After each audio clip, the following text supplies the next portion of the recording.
찬양대 앉으면 시작해야 되나요? 네, 먼저 인사드리겠습니다. 안녕하십니까? 네, 반갑습니다. 오늘 봉성교회 도착했는데요. 형제자매들의 분위기가 너무 좋은 것 같습니다. 또 에너지가 넘치고 또 활기가 넘치는 그런 모습을 보았습니다. 오늘 바자회인데요. 아무쪼록 우리 봉성교회 형제자매님들 올 초부터 하계 수양의 그 영혼을 전도하기 위해서 계속해서 마음을 모으고 또 기도하고 작정하고 그렇다고 잠깐 전해 들었습니다. 오늘 바자회가 있는데요. 아무쪼록 말씀 시간 잘 지키도록 하겠습니다. 네. 형제자매들 오셔서 아마 반갑게 인사하셨을 것 같습니다. 한 번 더 인사해도 괜찮으시죠? 예, 그러면요 좌우 양옆에 형제자매님들 그윽히 보시면서요 사랑합니다 하고 인사하겠습니다. 네, 사랑합니다. 예, 사랑합니다. 예. 아마 저쪽에는 오른쪽 편에는요 우리 교회학교 형제들 같은데 어찌 아빠를 모르는 것 같습니다. 예, 그러면 하나님께 기도 드리고요 또 말씀 나누겠습니다. 함께 기도하겠습니다. 날마다 은혜와 평강을 더하시는 우리 주님 감사합니다. 저희가 무엇이간데 하나님께서 그토록 저희들에게 마음을 두셨나이까. 우리의 안고 일어섬을 아시고 우리의 머리털까지 세심 받으심을 아시고 하나님과 상관없이 살았던 저희들, 이 세상이 전부인 듯 살아왔던 저희들을 하나님이 그토록 긍휼히 여겨주시고 1절 오래 참으심으로 하나님의 진리의 빛 대신 말씀 앞으로 인도하여 주시고 그 말씀이 우리 마음 가운데 큰 찔림으로 다가오고 그 말씀이 우리의 마음 가운데 예수 그리스도의 그 큰 사랑을 깨닫게 하여 주시고 값없이 의롭다 하여 주시고 구원하여 주신 은혜 감사드립니다.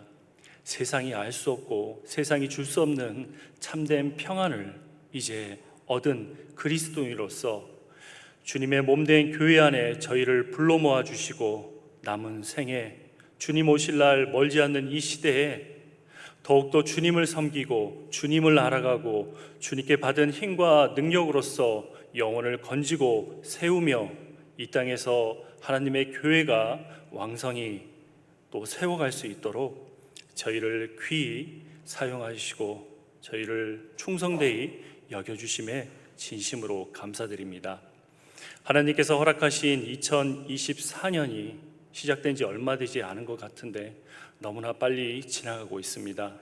그런즉 너희가 어떻게 행할 것을 자세히 주의하여 지혜 없는 자같이 하지 말고 오직 지혜 있는 자같이 하여 세월을 아껴 주님의 말씀하시는 그 선한 일에 열심히 하는 우리 광주 봉성교회 형제 자매님들이 될 수 있도록 올 한 해 은혜의 은혜를 더욱 불러 주시옵소서.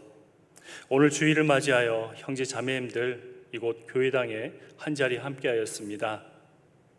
하나님의 주시는 말씀 이제 알아보고자 합니다. 한 말씀이라도 마음판에 심겨질 수 있도록 주님께서 함께하여 주시고 능력 더하여 주시옵소서. 또 여러 가지 사정으로 또 육신의 질병으로 인하여 이곳에 함께하지 못한 우리 형제 자매님들 어느 곳에 있든지 동일한 주님의 성령의 능력과 보살핌으로써 주님께서 함께하여 주시옵소서. 저희를 사랑하시는 우리 주 예수 그리스도의 이름으로 기도드립니다. 아멘. 네, 말씀 찾겠습니다. 시편 91편입니다. 네, 구약성경 시편 91편입니다.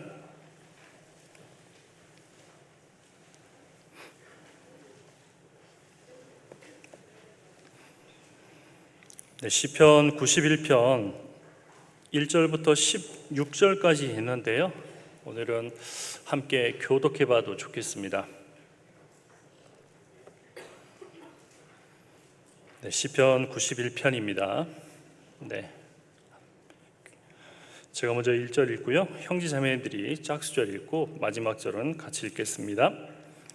지존자의 은밀한 곳에 거하는 자는 전능하신 자의 그늘 아래 거하리로다.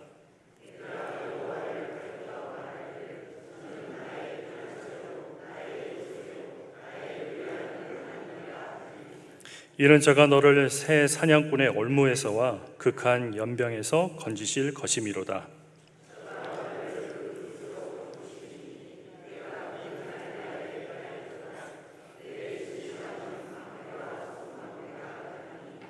너는 밤의 놀램과 낮에 흐르는 살과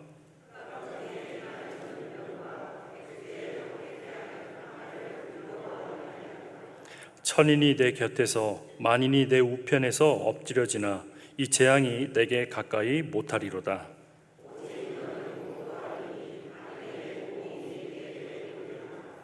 내가 말하기를 여호와는 나의 피난처시라 하고 지존자로 거처를 삼았으므로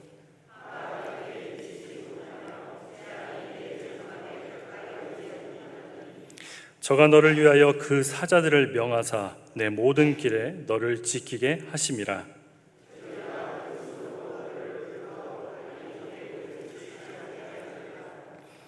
내가 사자와 독사를 밟으며 젊은 사자와 뱀을 발로 누르리로다.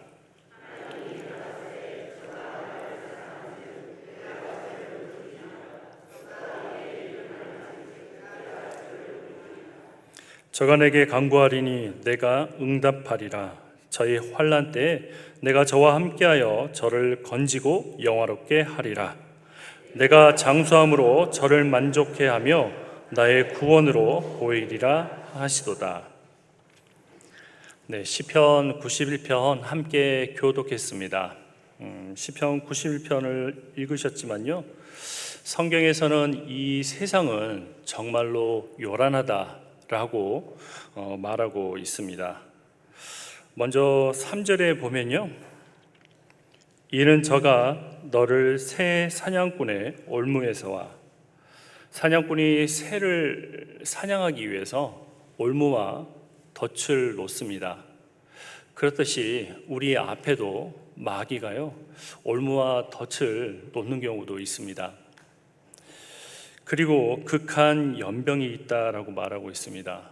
많은 전염병들, 크고 작은 병에 인생은 노출되기 마련입니다.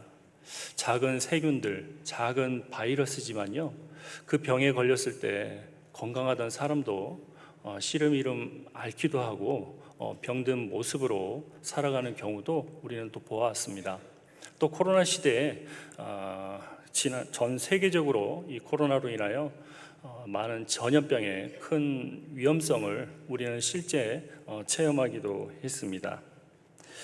그리고 5절입니다. 너는 밤에 놀램과, 밤에도요 놀램이 있다라고 말하고 있습니다. 여러분들 밤이 되면 충분히 쉬셔야겠잖아요. 이제 평안한 가운데서 내일 하루를 준비하기 위해서 하루에 묵은 어떤 피로를 말끔히 씻고 잠을 청해야겠지만 밤에도 놀램이 있다라고 얘기하고 있습니다.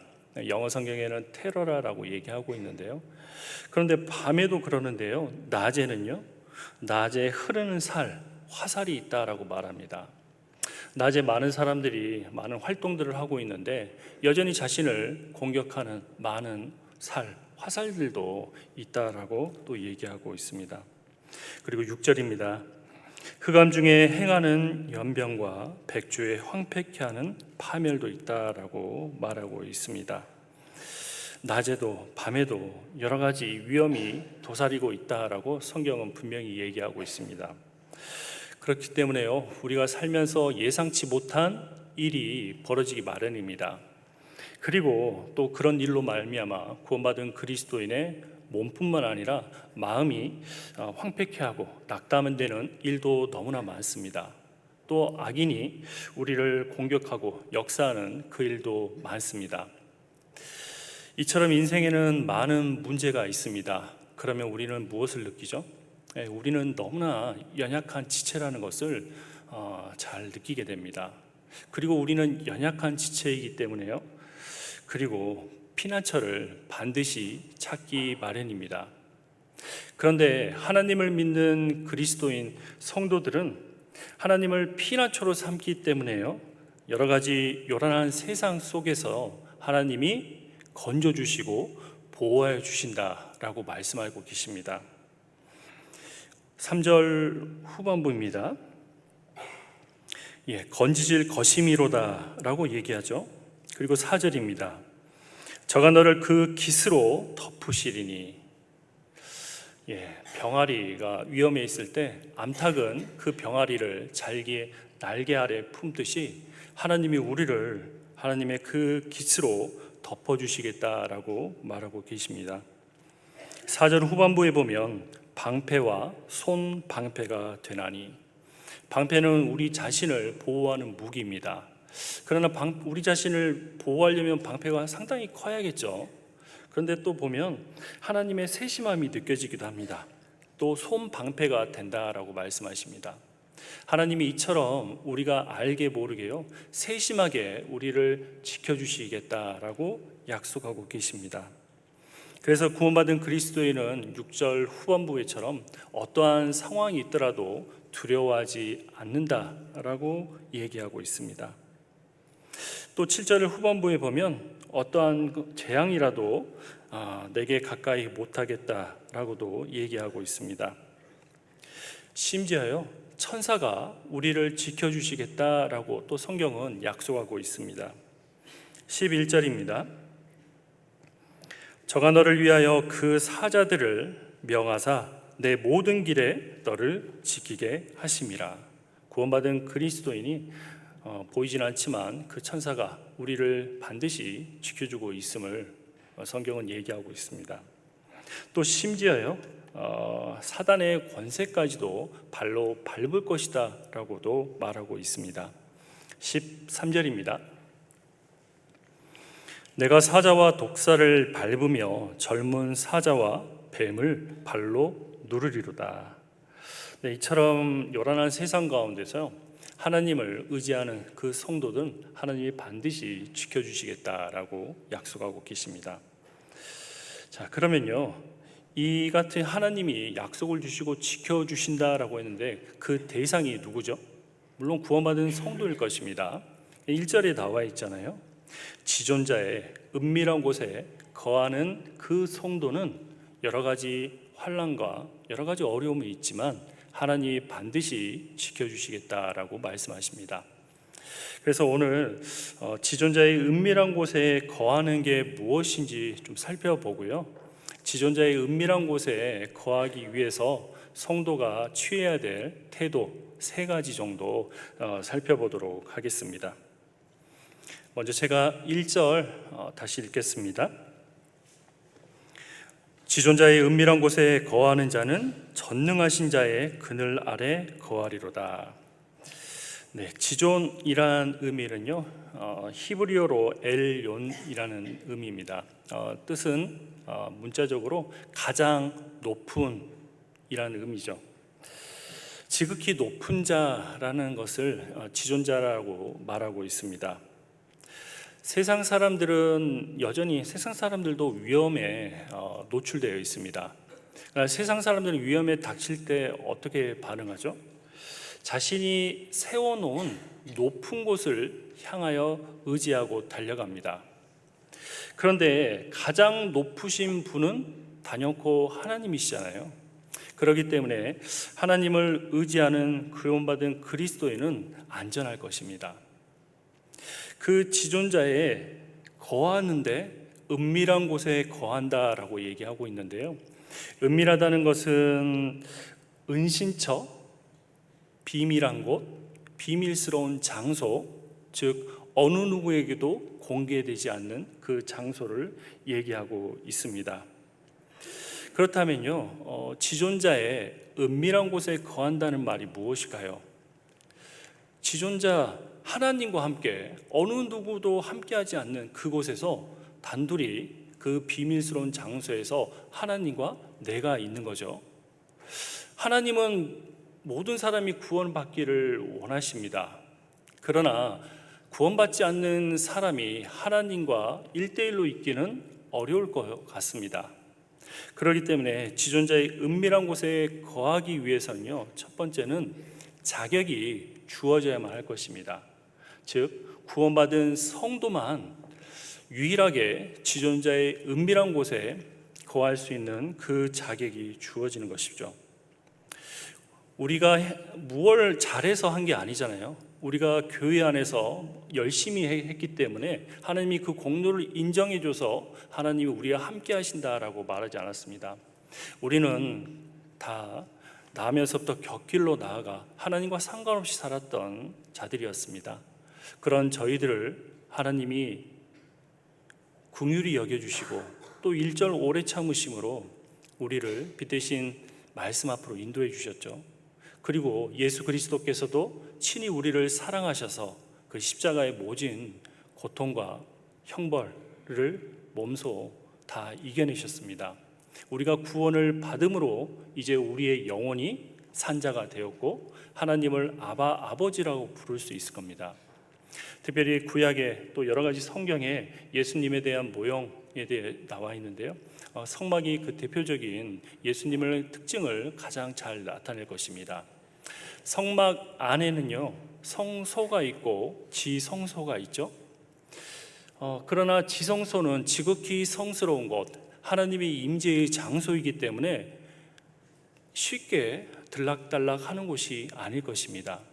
대제사장이 그것도 1년에 단 한 차례만 그 지성소에 갈 수 있었죠. 하나님의 임재의 장소에서 속죄함을 받는 그 장소이잖아요. 그것도 대제사장이 그냥 가서는 안 되죠. 반드시 짐승의 피를 의지하고 나가야만 했었습니다. 그런데 예수님께서 십자가에 못 박히시고 무려 그 3시간 넘게 예수님은 6시간 넘게 고초를 당하셨습니다. 그리고 예수님이 다 이루었다 하시고 영원히 돌아가실 때 성소와 지성소를 가로막는 그 휘장이 위에서부터 아래로 찢어졌잖아요. 시편 91편은 잡아두시고요, 히브리서 10장입니다.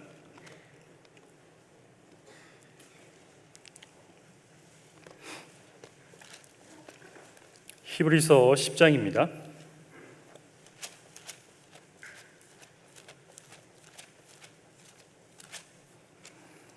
네, 히브리서 10장 19절 20절입니다. 19절 20절 찾으셨으면요, 같이 읽겠습니다. 그러므로 형제들아, 우리가 예수의 피를 힘입어 성소에 들어갈 담력을 얻었나니 그 길은 우리를 위하여 휘장 가운데로 열어놓으신 새롭고 산 길이요, 휘장은 곧 저의 육체니라. 네, 휘장, 커튼은 바로 저의 육체, 예수 그리스도의 육체다라고 말하고 있습니다. 그 휘장이 위에서부터 아래로 찢어졌잖아요. 예수님의 육체 안에는 하나님이 계셨습니다. 예수님의 육체 밖에는 죄인이 있었죠. 그렇기 때문에 하나님을 찾고자 하지만 쉽게 갈 수가 없었습니다. 그러나 예수 그리스도의 십자가에서 그 육체가 찢어짐으로 말미암아 이제 우리가 예수의 피를 힘입어 담대히 성소, 지성소에 들어갈 담력을 얻었다라고 얘기하고 있습니다. 그래서 먼저는 지존자의 은밀한 곳에 거하기 위한 그 자격, 성경대로 우리가 구원을 받은 그리스도인만이 그 지존자의 은밀한 곳에 거할 수 있는 자격이 되는 것입니다. 그런데 좀 생각해 보겠습니다. 시편 91편은 구원받은 그리스도인 성도들에게 주시는 말씀입니다. 여러 가지 어려움과 환난이 있고 또 많은 질병들이 있고 악인이 공격하는 것들이 있더라도 구원받은 그리스도인을 반드시 지켜주시겠다라고 보호해 주실 거다라는 그 구절 내용들이 있습니다. 그러나 구원받은 그리스도의 실제적인 삶은 어떻습니까? 때로는 성도들 중에요, 죽음에 이르는 중대한 질병에 걸려서 소천하신 분도 계십니다. 또 젊으신 분이 뜻하지 않는 사고로 말미암아 먼저 하나님께로 가신 안타까운 그런 사연을 우리도 듣기도 합니다. 시편 91편은 하나님을 의지하는 자는 하나님이 반드시 지켜주시고 보호해 주시겠다라고 말씀하시는데, 우리 현실적인 드러나는 삶은 그렇지 않는 경우가 많습니다. 그런 현실과 마주치게 되는 거죠. 그렇다면 그 말씀은 무엇을 의미할까요? 그래서 지존자의 은밀한 곳에 거한다는 두 번째 의미가 훨씬 더 중요한 것입니다. 은밀한 곳에 있습니다. 아까 말씀드렸듯이 비밀스러운 장소죠. 하나님과 내가 있는 곳입니다. 어느 누구에게도 방해받지 않는 그 은밀한 장소입니다. 그러면 거기서 무엇을 할까요? 하나님과 밀접한 관계를 맺고 서로 간에 긴밀한 교제를 나눌 것입니다. 즉, 구원받은 그리스도인이 구원받았다고 해서 외부적인 재앙이 절대 없다는 것은 아니죠. 구원받은 그리스도인에게 어려움이 찾아오지 않는다는 것은 그것을 의미하는 것은 아닙니다.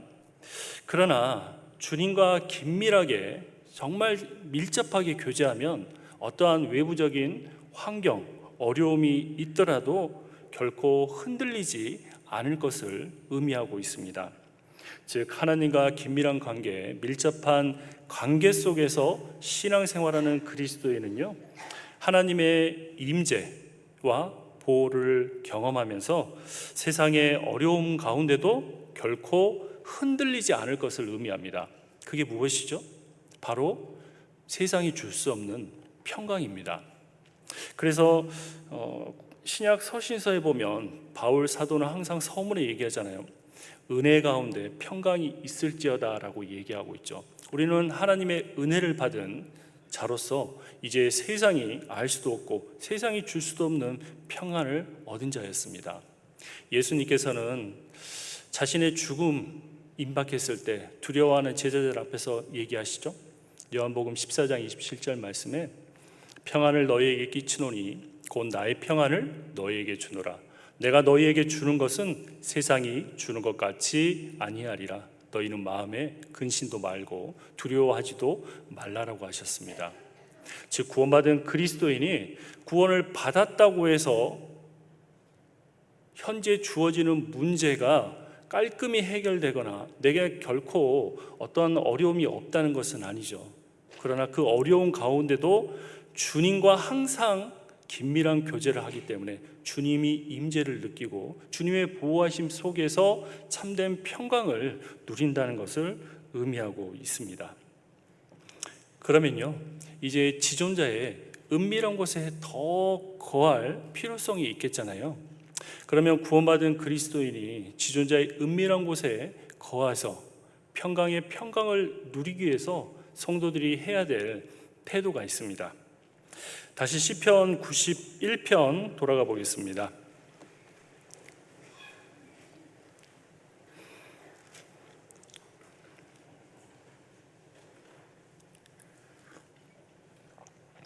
시편 91편 1절입니다.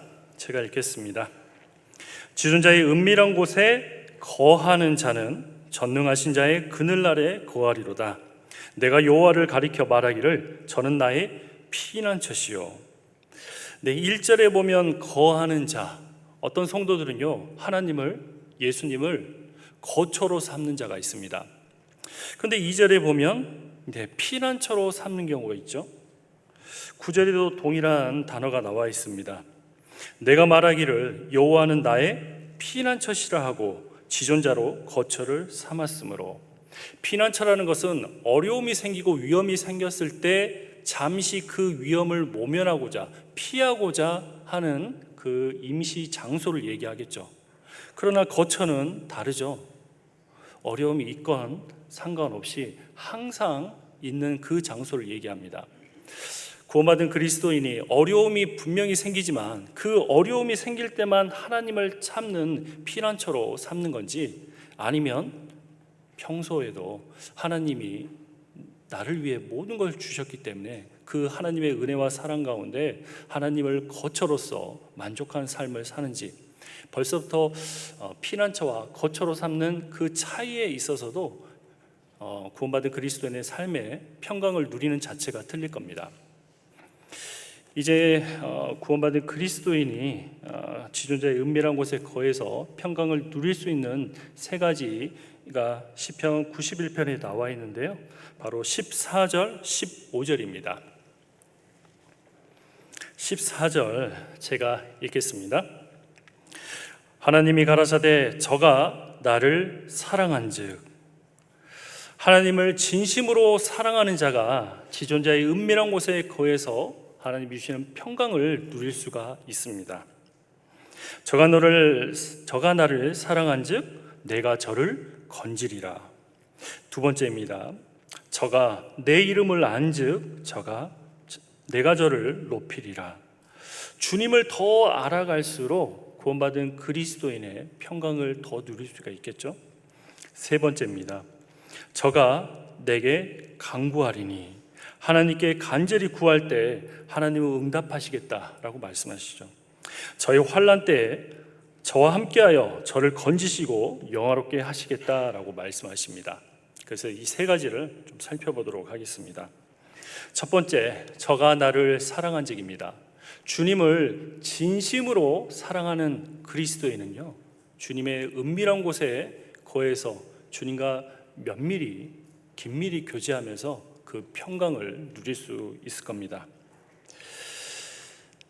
우리가 주님을 사랑하는데요, 그러나 우리가 먼저 주님을 사랑한 게 아닙니다.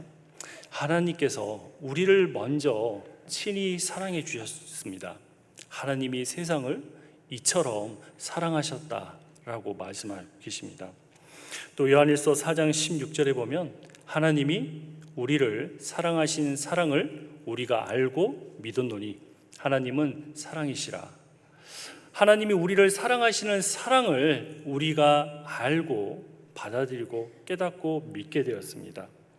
하나님께서 우리를 먼저 사랑하셨기 때문에요, 이제 하나님의 그 사랑을 우리가 알 수 있고 공감할 수 있습니다. 로마서 5장 5절에 보면 소망이 부끄럽게 아니함은 우리에게 주신 성령으로 말미암아 하나님의 사랑이 우리 마음에 부은 바 됨이라라고 했습니다. 우리가 어떻게 하나님의 사랑을 깨달을 수도 있고 감히 알 수가 있을까요? 성령의 역사로 말미암아 우리가 구원받았을 때 하나님의 사랑이 우리 마음에 부은 바 됐다라고 말씀하십니다.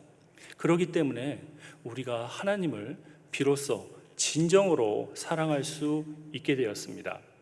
하나님은 우리를 위해서 모든 것을 주셨죠. 예수 그리스도를 친히 우리를 위하여 내어주셨습니다. 가장 하나님의 소중한 지체를 우리를 위해 내어주셨죠. 그렇기 때문에요, 하나님은 우리에게 자신을 사랑해 줄 것을 요구하고 계십니다. 신명기 6장입니다.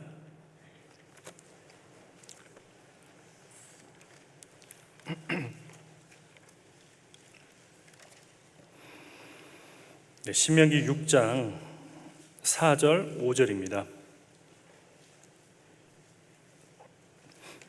구약성경 신명기 6장 4절 5절입니다. 같이 읽겠습니다.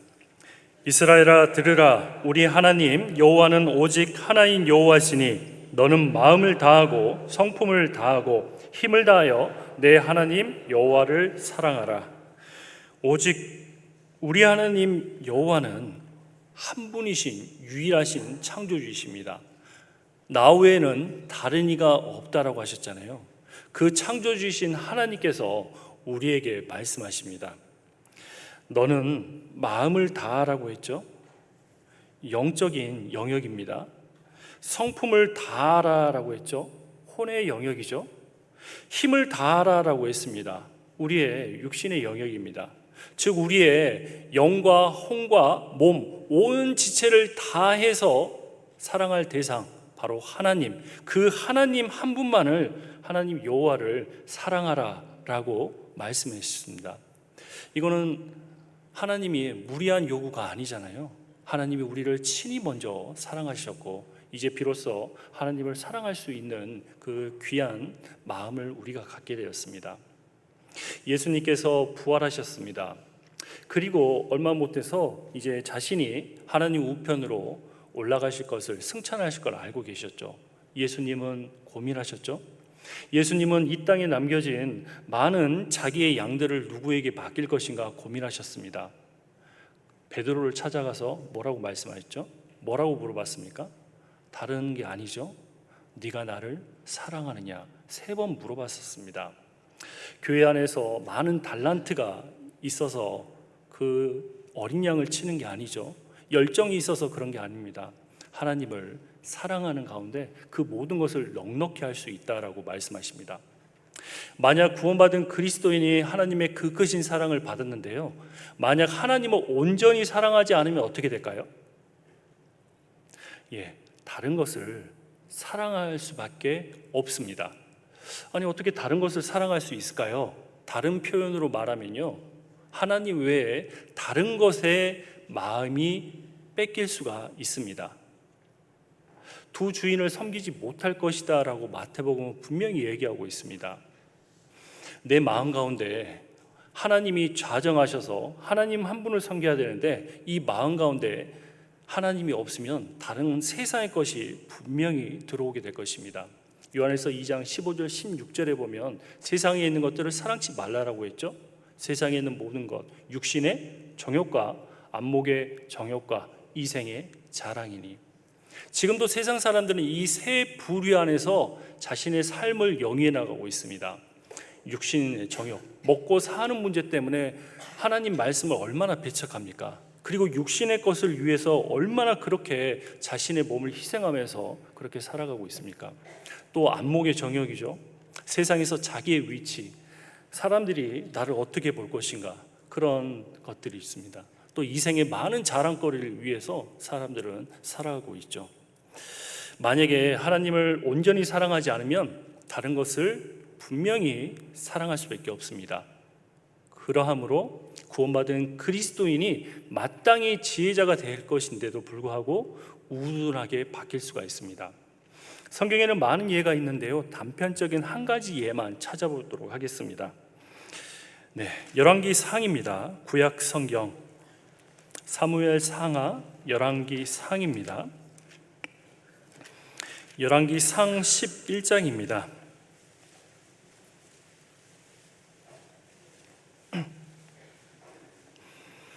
열왕기상 11장 7절입니다. 구약 531페이지 부분입니다. 열왕기상 11장 7절 제가 읽겠습니다. 모압에 가증한 그모스를 위하여 예루살렘 앞 산에 산당을 지었고 또 암몬 자손에 가증한 몰록을 위하여 그와 같이 하였으며, 모압의 신 그모스가 있습니다. 암몬의 우상 몰록 신이 있었습니다. 그 우상 바로 몰렉 우상인데요, 이 우상에 대해서는 한 번쯤은 들어봤을 겁니다. 그 우상의 모형은요, 얼굴은 소의 형상입니다. 그리고 아래는 사람의 형상이죠. 그리고 그 우상의 모양이요, 이렇게 손을 쭉 펴놓고 있습니다. 청동으로 이렇게 쇠로 만들어진 주물이겠죠. 그런데 이 우상에게 제사를 지낼 때 먼저는요, 그 우상 뒤편에서 불을 뗍니다. 그러면 그 우상이 뜨겁게 달궈지겠죠. 그러면 이제 제사를 본격적으로 드리는데 제사의 제물이 무엇이냐? 바로 자신의 자녀입니다. 그 어린 자녀들을 그 우상의 손 위에 올려놓습니다. 아이는 힘이 없겠죠. 그 위에 올려놓으면 뜨거운 그 열기 때문에 아이들이 절규할 것입니다. 살려달라고 외치겠죠. 그런데 그 일을 부모가 했습니다. 세상에 어떻게 이런 부모가 있겠습니까? 그것도 구원받은 아니라 하나님을 섬기는 이스라엘 백성이 어떻게 그런 우둔한 짓을 할 수 있죠? 그러면서 자기 자식 죽이면서 부모들은 복 받을 걸 생각하고 있습니다. 이거는 누가 봐도 어리석은 거고 지혜가 없는 것입니다. 그런데 그 우상을 섬기게 허락하신 장본인이 누구죠? 바로 윗구절 6절입니다. 솔로몬이 여호와의 눈앞에 악을 행하여 그 붙인 다윗이 여호와를 온전히 쫓은 같이 쫓지 아니하고. 솔로몬 하면 지혜의 대명사입니다. 세상에 많은 사람들, 성경을 모르는 사람들도 솔로몬은 지혜로운 자다라고 잘 알고 있죠. 자기가 똑똑해서 지혜로운 게 아니라 하나님의 지혜를 허락을 받았기 때문에 솔로몬은 지혜로운 자가 됐습니다. 근데 이 솔로몬이 어떻게 이런 지혜 없는 일을 행할 수 있습니까? 여호와를 온전히 쫓은 같이 쫓지 않았다라고 했습니다. 하나님을 온전히 사랑하지 않았기 때문에 그 마음 가운데 다른 신, 다른 우상, 다른 세상 것들이 들어가게 마련이었습니다. 그러나 이 솔로몬이 처음부터 그러진 않았겠죠? 3절입니다. 왕은 후비가 700인이요 빈장이 300인이라. 처첩이 1000명입니다. 그런데 그 처첩들이, 왕비들이요, 왕의 마음을 돌이켰더라라고 말합니다. 이때는 솔로몬이 그걸 이길 수 있는 힘이 있었겠죠. 신앙이 있었을 겁니다. 그런데 집요하게 이 왕비들은요, 끝까지 솔로몬의 마음을 계속해서 회유하고 돌이켰습니다. 4절입니다. 솔로몬이 나이 늙었을 때 왕비들이 그 마음을 돌이켜 다른 신들을 쫓게 하였으므로 왕의 마음이 그 붙인 다윗의 마음같이 아니하여 그 하나님 여호와 앞에 온전치 못하였으니. 솔로몬이 나이 늙었을 때, 물론 육신적으로 연로했다는 의미도 있겠지만 신앙적으로 많이 약한 상태임을 알 수가 있죠. 그때 왕비들이 그 마음을 비로소 돌이켰습니다. 근데 최종적인 결론은 어떻게 기록되어 있냐? 9절입니다. 솔로몬이 마음을 돌이켜 이스라엘 하나님 여호와를 떠남으로 여호와께서 저에게 진노하시니라. 결국은 성경은요, 최종적인 것은 솔로몬이 마음을 하나님께로부터 돌이켰다라고 말합니다. 하나님을 온전히 사랑치 못하기 때문에 그 지혜 대신 하나님 곁에 있지 못하고 인밀히 교제하지 못했기 때문에요, 그 지혜 없는 자가 되어버렸습니다. 믿음장 히브리서 11장에는 아쉽게도 솔로몬 왕이 들어가 있지가 또 않습니다. 그래서 구원받은 그리스도인은요, 신앙생활의 동기가 너무나 중요할 것입니다. 그 동기는 무엇이죠? 구원받았을 때 한번 생각해 보십시오. 예수 그리스도의 십자가의 그 은혜와 사랑에 감사해서 그 은혜를 보답하고자 하는 그 마음이었습니다. 지금도 구원받은 이후에도 여전히 신앙생활의 동기, 원동력은요, 바로 하나님의 사랑일 것입니다. 하나님의 그 사랑의 동기가 결여돼 버리면요, 어떻게 될까요? 처음에는 잘 드러나지 않을 겁니다. 교회 안에서도 교제도 잘 참석하시고 봉사도 잘 참석할 수 있는데요, 하나님을 온전히 사랑하지 않으면요, 결국은 솔로몬처럼 한 단계 한 단계 한 단계 주님과 멀어지면서 결국은 곁길로 나가게 될 것입니다. 단편적인 예를 한번 살펴보도록 하겠는데요, 이스라엘 백성들이 예수님을 믿는 그 신앙이 있었습니다. 그런데 그들은 예수님을 온전히 쫓지 못했는데요, 요한복음 찾겠습니다. 요한복음 12장입니다.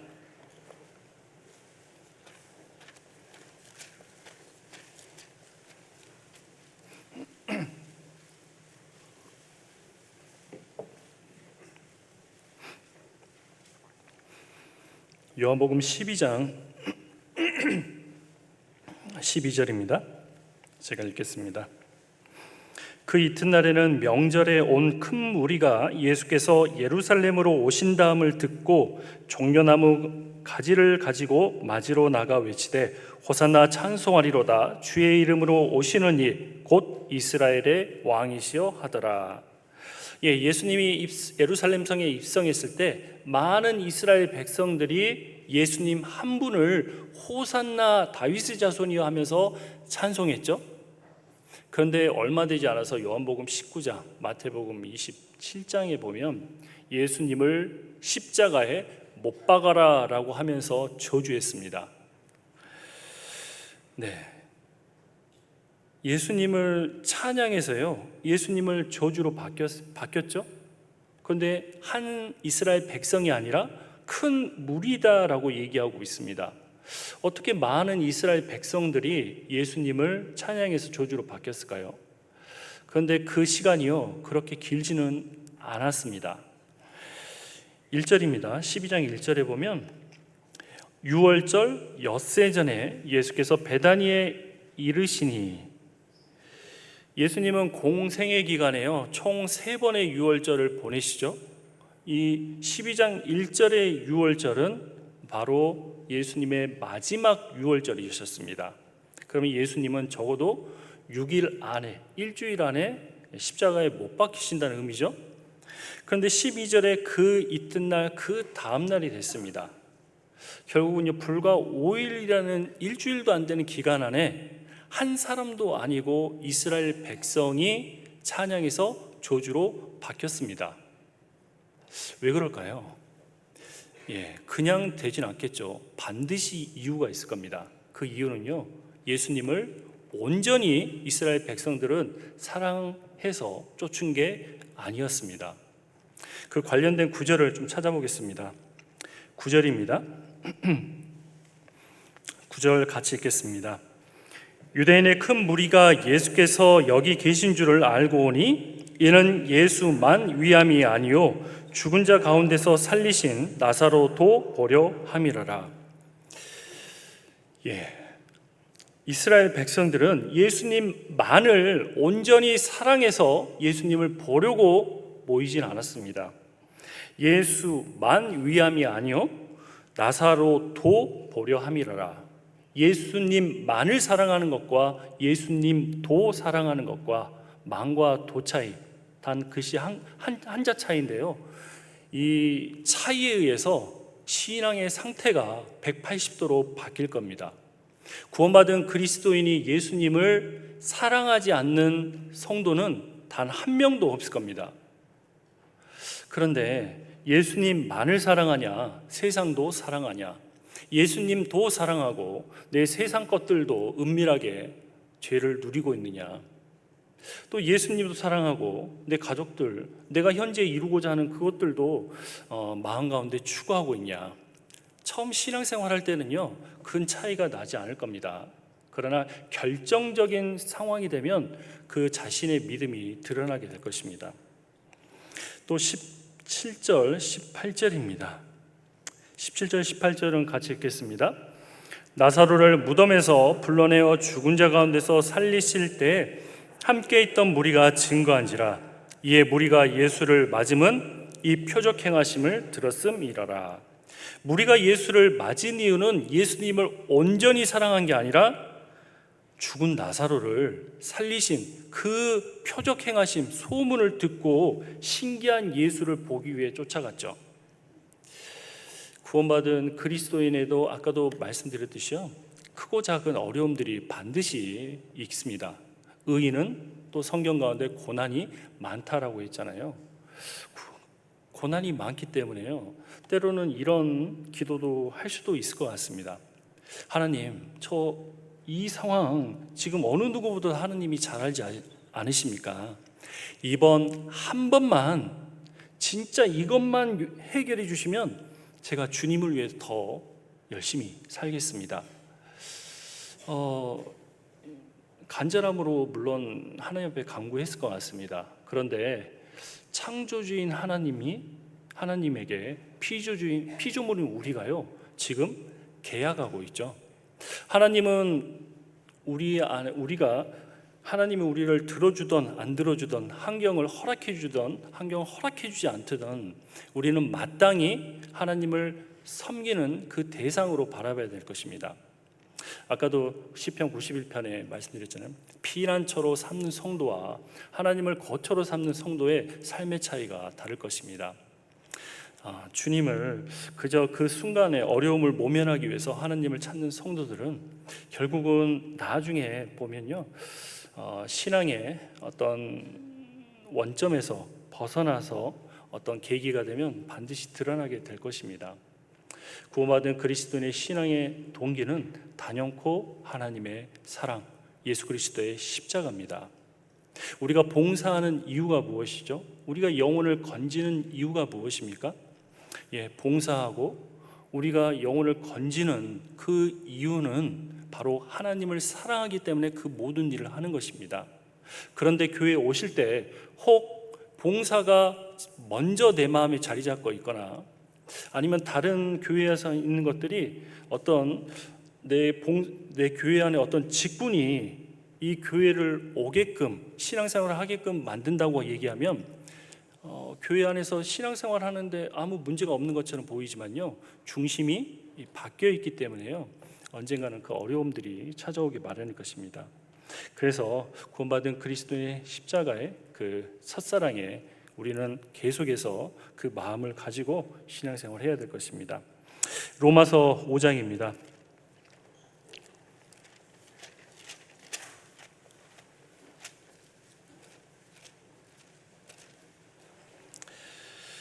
로마서 5장 7절 8절입니다. 신약성경 로마서 5장 7절 8절입니다. 같이 읽겠습니다. 의인을 위하여 죽는 자가 쉽지 않고 선인을 위하여 용감히 죽는 자가 혹 있거니와 우리가 아직 죄인 되었을 때에 그리스도께서 우리를 위하여 죽으심으로 하나님께서 우리에게 대한 자기의 사랑을 확증하셨느니라. 6절에 보면 우리가 아직 연약하니까요, 하나님 앞에 죄인 될 수밖에 없었잖아요. 그리고 이제 그 죄로 말미암아 10절에 우리가 하나님 앞에 원수되었습니다. 벌레오 구더기 같은 인생, 하루살이 같은 잠깐 보이다 없어지는 안개 같은 우리 인생을 하나님은 우리를 사랑하셨습니다.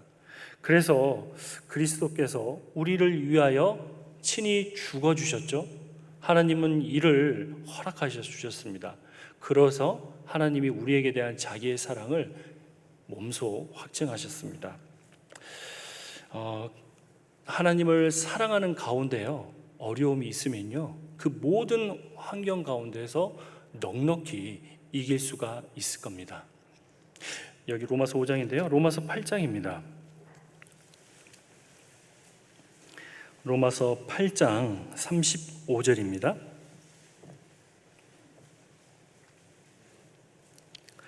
누가 우리를 그리스도 사랑에서 끊으리요? 환난이나 공고나 핍박이나 기근이나 적신이나 위험이나 칼이랴. 만약에 성도분들께서 여기에 속하는 단어가 현재 여러분들의 삶에 영향을 미치고 있다 하면 정말 어렵겠죠. 환난, 공고, 핍박, 위험, 칼. 주님을 섬기는 데 있어서 빛과 소금이 되고 그리스도의 향기를 내면 낼수록 이 단어는 우리에게 더 다가오기 마련입니다. 그렇다고 해서 하나님의 사랑에 끊을 수가 있습니까? 또 기근이나 적신입니다. 헐벗고 굶주림이죠. 먹고 사는 게 어려움이 있습니다. 경제적인 어려움들, 그로 말미암아 구원받은 그리스도인이 생활의 염려가 있을 수도 있습니다.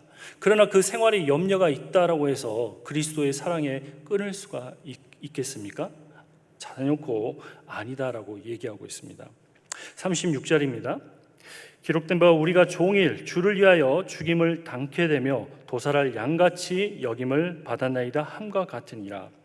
36절의 상황이 우리에게 임한다면요, 정말 신앙생활 포기하고 싶은 마음도 들 것입니다.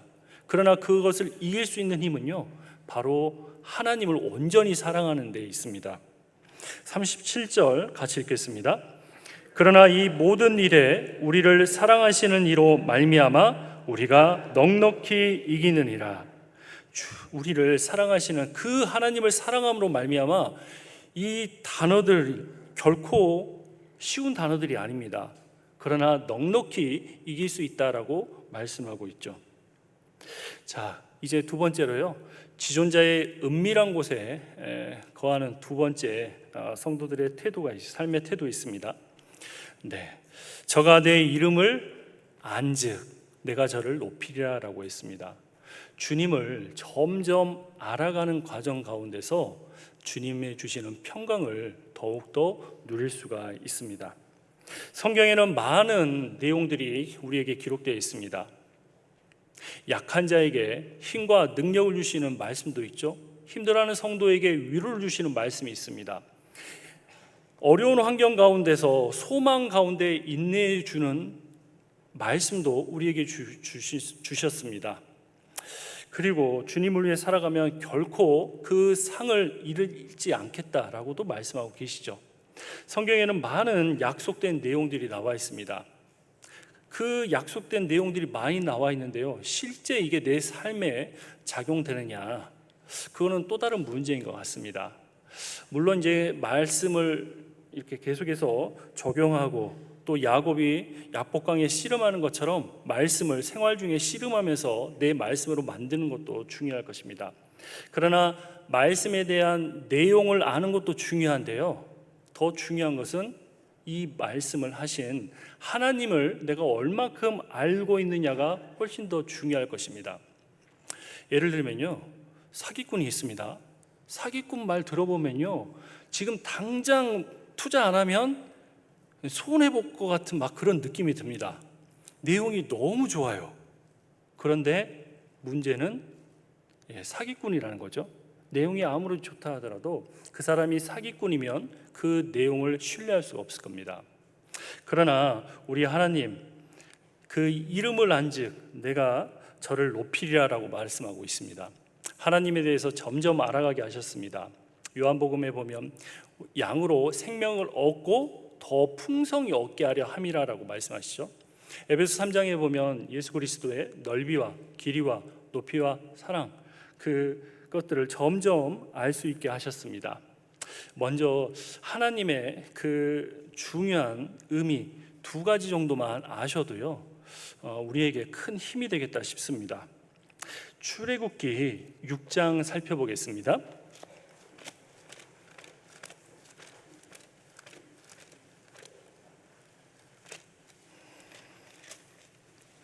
출애굽기 6장입니다. 6장 3절입니다.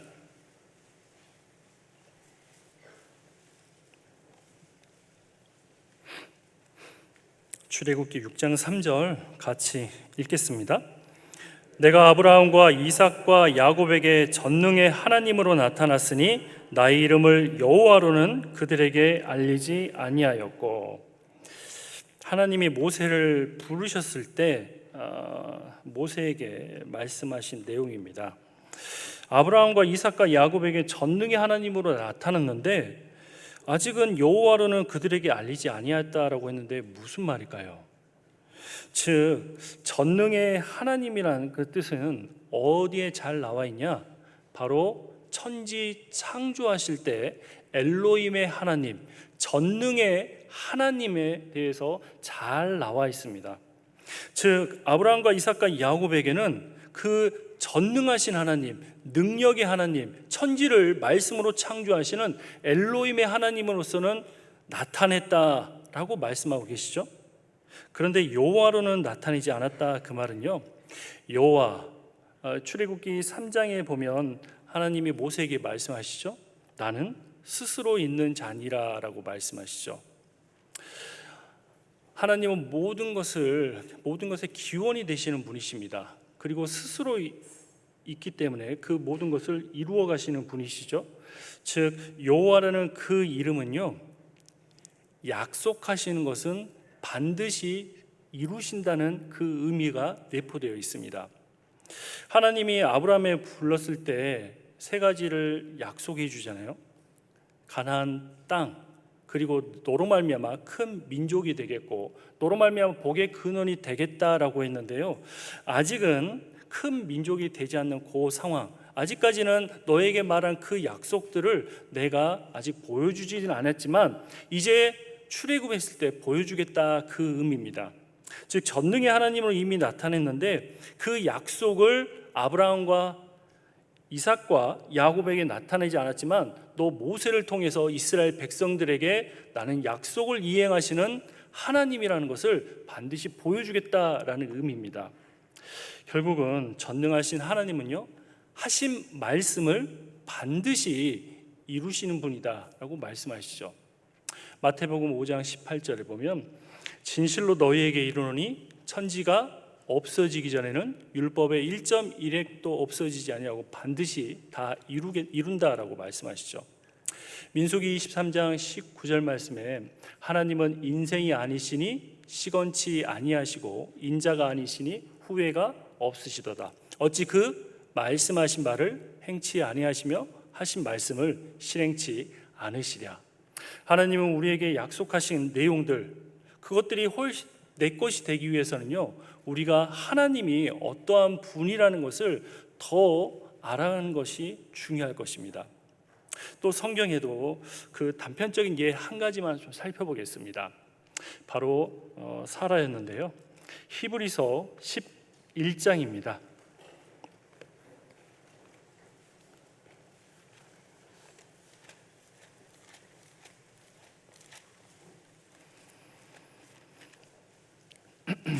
히브리서 11장 11절입니다.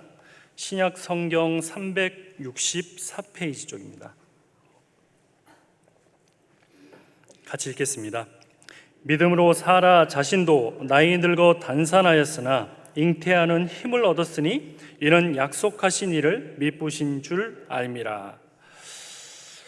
사라는 나이 늙어 단산했다라고 말합니다. 생물학적으로, 의학적으로, 그리고 이성적으로, 과학적으로 보면요, 사라는 이미 늙어서 경수가 끊어졌기 때문에 생명을 잉태할 수 있는 상황이 되지 못했습니다. 그런데 잉태하는 힘을 얻었다겠죠? 그게 무엇이죠? 믿음 때문이다라고 얘기했는데요. 그 믿음을 믿게끔 했던 그 힘이 어디에 나왔냐?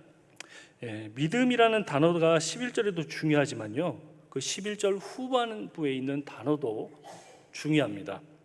이는 약속하신 일을 미쁘신 줄 알미라. 약속하신 것, 미쁘시다는 것은 진실하다, 거짓이 없다 하신 말씀을 반드시 이루어주신 분이시다. 사라는 미쁘신 하나님을 믿었기 때문에요, 생물학적으로 잉태할 수도 없었지만 그 믿음이 생겼고 그로 말미암아 잉태할 수 있는 힘을 얻었다라고 말씀하고 계십니다. 우리가 하나님을 어떻게 할까요? 하나님은 보이지 않습니다. 그러나 보이는 하나님의 말씀을 통해서 우리는 하나님을 점점 알아가도록 하셨습니다. 그래서 말씀을 가까이 하잖아요. 말씀을 가까이 하는 가운데서 결국은 여러 가지 상황 가운데서 이길 힘이 우리에게 주어지는 것입니다. 시편 112편입니다.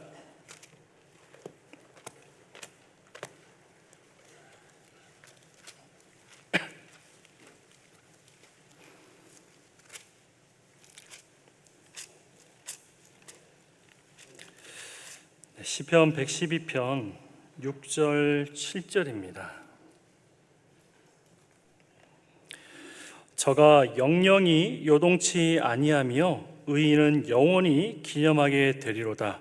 그는 흉한 소식을 두려워 아니하며 여호와를 의뢰하고 그 마음을 굳게 정하였도다. 영영이 요동치 아니하였다. 여전히 주변의 환경은 바뀐 게 없는데 평강을 유지하고 있다는 의미죠. 흉한 소식이 있는데 두려워하지 않는다라고 했습니다. 오히려 마음을 굳게 정했다라고 얘기합니다. 흔들리지 않는 믿음의 확신을 얘기하죠. 그 비결이 어디 나와 있습니까? 1절에 나와 있습니다. 1절 같이 읽겠습니다. 할렐루야, 여호와를 경외하며 그 계명을 크게 즐거워하는 자는 복이 있도다. 하나님을 경외하는 자는, 그리고 그 계명을 크게 즐거워하는 자는 복이 있도다. 하나님이 주시고자 하는 평강의 복이 더 있겠다라고 말씀하고 계십니다. 경외라는 것은 공경할 경, 두려워할 외자입니다. 하나님은 가장 높으신 분이시기 때문에 가장 두려워할 자로 여기는 게 바로 경외죠. 그러면 하나님을 경외하면요, 어떤 반응이 나올까요? 부모를 공경하는 아들은요, 자녀들은 부모님의 말을 귀 기울여 들을 겁니다. 그리고 마음에 품겠죠. 그리고 그 말을, 부모님의 말을 실천할 것입니다. 결국은 경외는요, 무엇과 연결되어 있냐? 하나님의 말씀을 품에 두고 실천하는 것과 연관이 되어 있습니다. 그래서 여호와를 경외하며 그 계명을 크게 즐거워하는 자는 복이 있도다라고 말씀하시죠. 지존자의 은밀한 곳에 거하는 자, 하나님은 가장 높은 곳에 계시는데 어느 누구에게도 방해받지 않는 그 비밀스러운 장소에서 하나님을 경외하는 자, 그리고 그 말씀을 마음에 품고 크게 즐거워해서, 그리고 그것을 생활 가운데서 실천해서 내 말씀으로 만드는 그 성도들은요, 반드시 평강이 있을 겁니다. 주께서 심지가 견고한 자를 평강으로 지키시리니 이는 그가 주를 의뢰함이라. 더욱더 구원받은 그리스도인이 하나님의 말씀에 창념하는 이유는요, 우리가 주님의 뜻 안에서 평강을 누리고 또 주님의 능력을 받고 살아가기 위함일 것입니다. 이제 마지막으로요, 저가 내게 간구하리니, 하나님 앞에 간절히 기도하는 그리스도인은요, 지존자의 은밀한 곳에 거해서 평강을 누릴 수 있을 것입니다.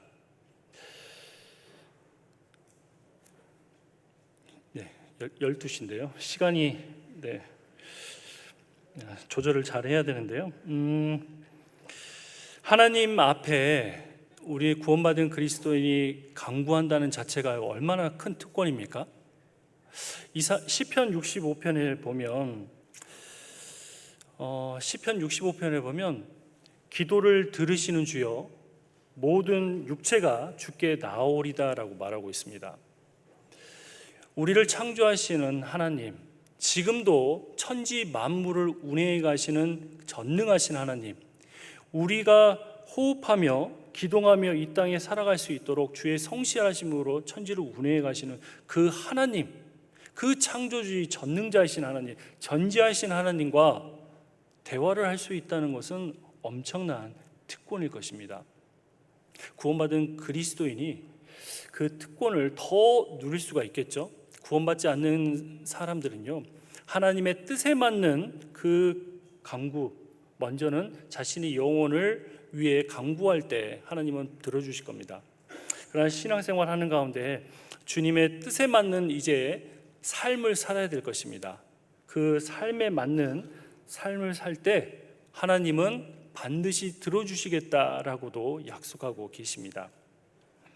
자, 근데 이제 한 가지, 우리가 기도해야 된다는 것은 너무나 잘 알고 있잖아요.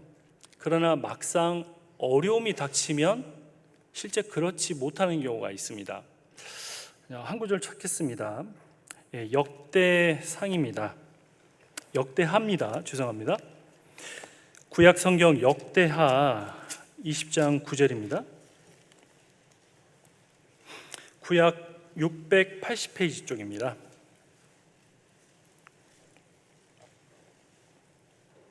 역대하 20장 9절입니다. 구약 680페이지 부분입니다. 제가 읽겠습니다. 만일 재앙이나 난리나 견책이나 온역이나 기근이 우리에게 임하면 주의 이름이 이 전에 있으니 우리가 이 전 앞과 주의 앞에 서서 이 환난 가운데서 주께 부르짖은즉 들으시고 구원하시리라 하였나이다. 만약에 성도분들 생활 중에 재앙, 난리, 견책, 온역, 질병, 기근 그런 것들이 있으면 어떻게 될까요? 저도 마찬가지지만요, 내 앞에 어려움이 닥치면요, 먼저는 하나님의 말씀이 생각나기보다는요, 먼저는 감정이 요동치는 것 같습니다. 그리고 감정적으로 기울여져서 그것들을 해결하고자 하는 모습을 봤었습니다. 어느 날 저도 어려움이 있었을 때 사방팔방 다 돌아다니면서 합당한 어떤 합리적인 돌출, 해결책, 또 이것을 도와줄 사람들을 찾고 그리고 근심하고 걱정하고 있었습니다. 그러나 어느 순간 봤는데 제가 기도하지 않고 걱정, 근심, 염려, 해결책만 찾는 모습을 보게 됐었습니다. 실제 이런 일이 당했을 때 먼저 해야 될 일이 무엇이죠? 주께 부르짖은즉 하나님 앞에 먼저 간구하라라고 말씀하시죠. 들으시고 하나님은 구원하시겠다라고 말씀하십니다. 여러분들도 동일한 어려움이 닥칠 때 먼저는 근심과 기도하겠지만요, 하나님은 기도부터 하나님 앞에 간구하라라고 말씀하시면 그 간구로 인해서 하나님이 들어주시겠다라고 우리에게 약속하셨습니다. 그리고 그 간구를 당장 들어주지 않으시라도 그 어려운 환경 가운데 주님의 우리에게 평강을 계속해서 누리게 하시죠. 빌립보서 4장 6절부터 8절 말씀 7절 말씀 잘 아시잖아요. 아무것도 염려하지 말고 오직 모든 일에 기도와 간구로 너희 구할 것을 감사함으로 하나님께 아뢰라. 그럴 때요, 그리하면 모든 지각에 뛰어난 하나님의 평강이 그리스도 예수 안에서 너희 마음과 생각을 지키시리라. 어려움이 있을 때요, 먼저 감사함으로 하나님께 아뢰일 때 그리하면 환경을 해결해 준다는 게 아니라 그리하면 하나님의 평강이 우리 안에 임하시겠다라고 말씀하십니다. 그리고 또 우리가 간구해야 될 것들이 있는데요, 우리가 물질을 위해서 기도하는 것이 맞을까요? 틀릴까요? 제 개인적으로는요, 물론 필요한 것들을 다 충족할 만큼의 경제적인 여유는 없죠. 우리 형제 자매도 마찬가지일 겁니다. 늘 혹자는 월급 받으면 그날 뭐 증발한다라고도 얘기하는데요, 이처럼 살면서 여러 가지 필요한 것들이 많습니다. 그런데 전도인이 돼서 물질을 구하고 물질 때문에 기도를 한다는 자체가요, 왠지 세상 것을 위해서 기도한다는 그 마음 때문에 제가 좀 밀어내고 터부시했었습니다. 근데 이제 광주교회는 장점은 전도인들이 많습니다. 다양한 전도인들과 교제할 수 있는데요, 어느 날 한 전도인과 교제하게 됐는데요, 이제 그 전도인의 이제 자녀들이 있습니다. 저희 이제 광주교회에는 교회 안에 사택이 있고 교회 밖에 아파트 사택이 있습니다. 그 전도인은 아파트 사택에 살았는데요, 어느 날 이제 그 전도인 자녀가 있었는데, 아버지, 저 공부 좀 하게 독서실 좀 끊어주십시오. 집에 있으니까 그 동생들하고 너무 동생들이 시끄럽게 해서 독서실에 제발 끊어달라고 얘기합니다. 당장 끊어줬겠죠. 아들이 공부한다니까.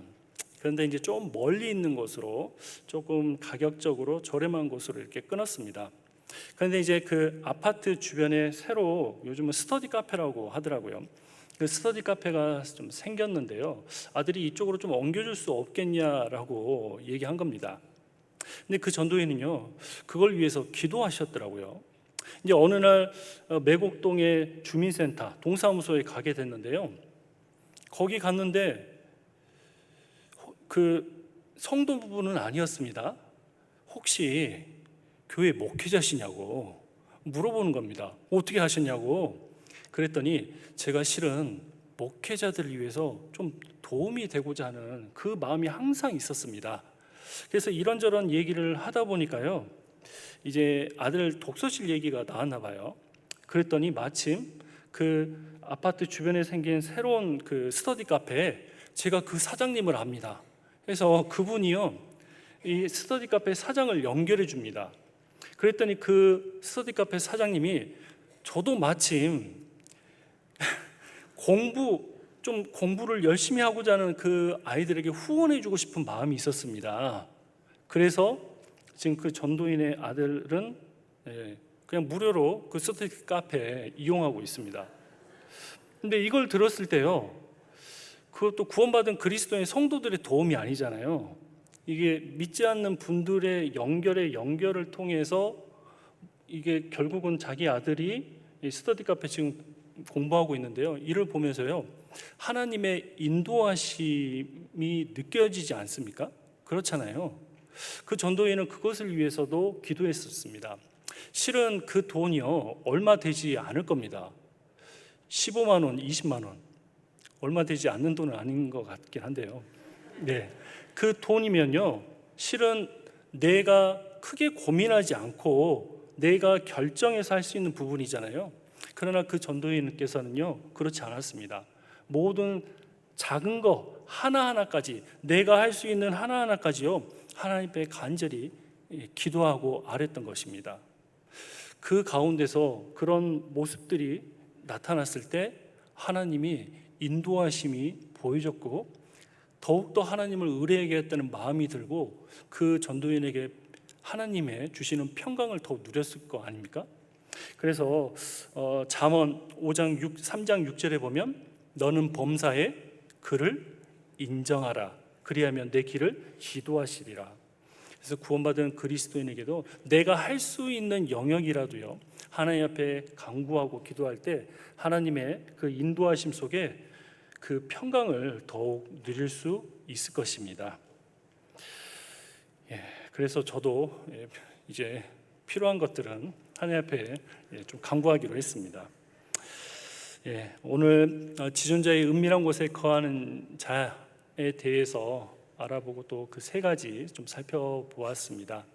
구원받은 그리스도인 우리 봉성교회 형제 자매님들께서요, 더욱더 주님을 위해서 살아가는 가운데, 주님과 은밀하게 더 밀접하게 교제하는 가운데 하나님을 더욱더 알아가고, 그리고 하나님이 주신 능력으로 말미암아서 그 능력을 성취함으로 주님의 영광을 위해서 더욱 힘있게 살아가는 한 해가 되셨으면 좋겠습니다.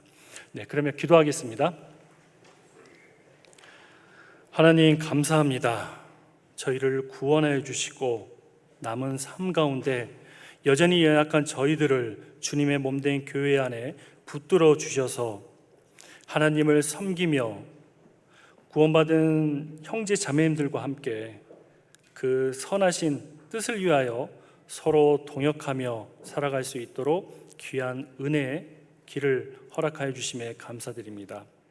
오직 너희는 그리스도의 복음에 합당하게 생활하라. 이는 내가 너희를 가보나 떠나 있으나 너희가 일심으로 서서 한 뜻으로 복음의 신앙을 위하여 협력하는 것과 아무 일에든지 대적하는 자를 인하여 두려워하지 아니하는 이 일을 듣고자 함이라고 하셨습니다. 우리 광주 봉성교회 형제 자매님들 영혼을 건지기 위해서 한 마음으로 주님과 함께하고, 그리고 그 한 마음으로 한 뜻, 복음을 위한 그 한 뜻에 집중하여 올 한 해도 이 교회를 통해서 많은 영혼들이 건짐을 받고 우리와 같이 동일한 기쁨 가운데 신앙생활 할 수 있도록 주님께서 복의 복을 더하여 주시옵소서. 저희를 사랑하시는 우리 주 예수 그리스도의 이름으로 기도드립니다. 아멘.